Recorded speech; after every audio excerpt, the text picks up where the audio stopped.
சக்தியை வழங்கும். ஆனால் இறுதியில் சக்தி தீர்ந்து சூரியன் அழியும். அப்போது பூமியுடன் சேர்த்து சூரிய குடும்பத்தில் உள்ள மற்ற அனைத்து கோள்களும் அழிந்துவிடும்.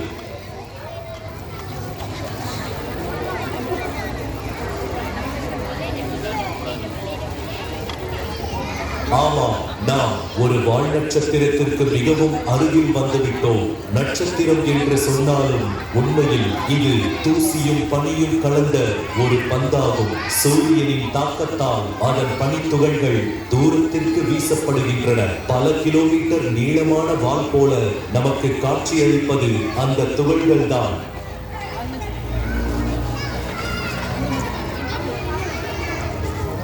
சூரியனுக்கு பிறகு நாம் மீண்டும் பூமியை நோக்கி பயணிக்க வேண்டியுள்ளது. புதன் மற்றும் வெள்ளி கிரகங்களை கடந்து செல்லும் நமக்கு விண்கலத்தின் ஜன்னல் வழியாக நமது உலகமான பூமி மீண்டும் தெரிகிறது. பிரபஞ்சத்தில் உள்ள மிக ஆச்சரியமான கிரகம் என்று பெயர் பெற்ற பூமியை கடந்து நாம் இப்போது செவ்வாய் கிரகத்தை தேடிச் செல்கிறோம்.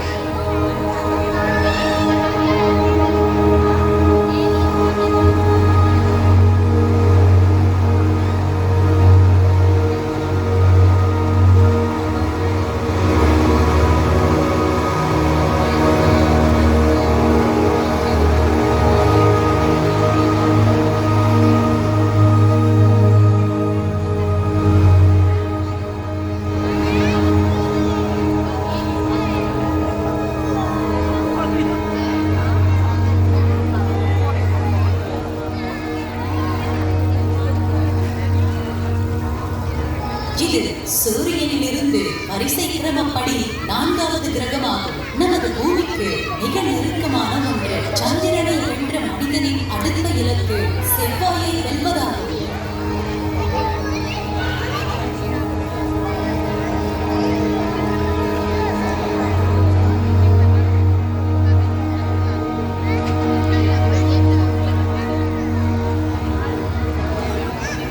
செவ்வாயின் மேற்பரப்பில் பெரிய விண்கல் பள்ளங்கள், அழிந்து போன மாபெரும் எரிமலைகள், ஆழமான பள்ளத்தாக்குகளை நாம் காண முடியும். கடந்த காலத்தில் இந்த உலகத்தின் மேற்பரப்பில் தண்ணீர் இருந்தது. ஆனால் இப்போது மேற்பரப்பில் தண்ணீர் இல்லை. நிலத்தடி நீர் சிறிதளவு இருக்கக்கூடும். அதனால் மேற்பரப்பிற்கு அடியில் எளிய உயிரினங்கள் சில இன்னும் வாழ்வதற்கு வாய்ப்பு உள்ளது. இந்த உயிரினங்களை பார்ப்பதற்காக மனிதர்களை செவ்வாய் கிரகத்திற்கு அனுப்ப விஞ்ஞானிகள் திட்டமிட்டு வருகின்றனர். செவ்வாய் கிரகத்தில் தண்ணீர் மட்டுமல்ல, கடந்த காலத்தில் அங்கு பிரம்மாண்டமான பெருங்கடல்களும் இருந்திருக்கின்றன. இப்போதும் கூட ஆராய்ச்சி விண்கலங்கள் அதன் மேற்பரப்பை கண்காணித்துக் கொண்டிருக்கின்றன. செவ்வாய் கிரகத்தில் உயிரினங்கள் என்பது இன்னும் ஒரு கற்பனையே. எப்படி இருந்த போதிலும் நம்முடைய இந்த அண்டை வீட்டார் அறிவியல் கண்டுபிடிப்புகளில் ஊற்றாக விளங்குகிறார். எப்படி இருந்த போதிலும் விரைவில் ஒரு நாளில் பூமியின் மனிதர்கள் செவ்வாய் கிரக தரையில் நடப்பதை நாம் காண முடியும். கடந்த காலத்தில் செவ்வாய் கிரகம் நம்முடைய பூமியை போலவே பெருமளவில் இருந்திருந்தால் இந்த பேரண்டம் முழுவதும் உயிரினங்கள் இருப்பது ஒரு சாதாரண விஷயமே தவிர ஒரு அரிய விஷயமாக இல்லாமல் இருக்க முடியாதா?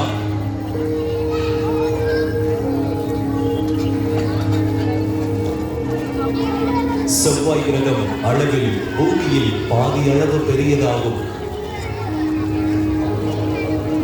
தூசி நிறைந்த சிவப்பு மேற்பரப்பு காரணமாக செவ்வாய் கிரகம் செல்லமாக சிவப்பு கிரகம் என்று அழைக்கப்படுகிறது.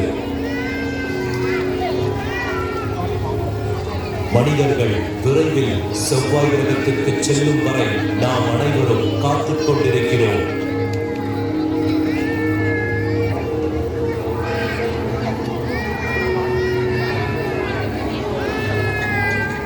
இப்போதும் கூட ரோபோ விண்கலங்கள் அதன் மேற்பரப்பில் உயிரினங்கள் இருக்கின்றனவா என்று தேடி ஆராய்ந்து வருகின்றன.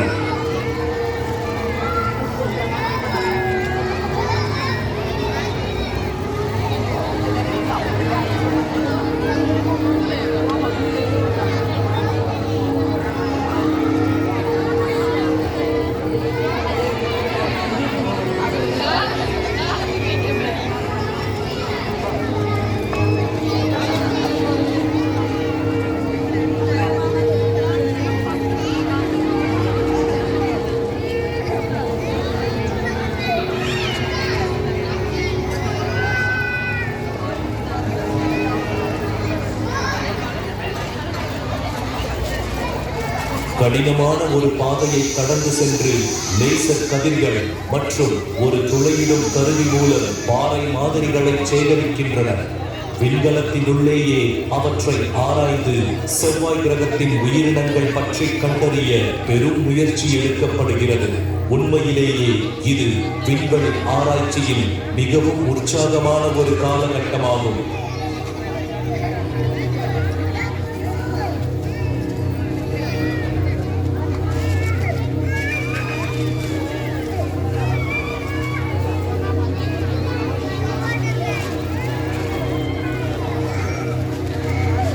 உண்மையிலேயே அன்று செவ்வாய் கிரகத்தில் உயிரினங்கள் வாழ்ந்தனவா, அல்லது அது எப்போதும் ஒரு பாழடைந்த அமைதியான உலகமாக மட்டுமே இருந்ததா?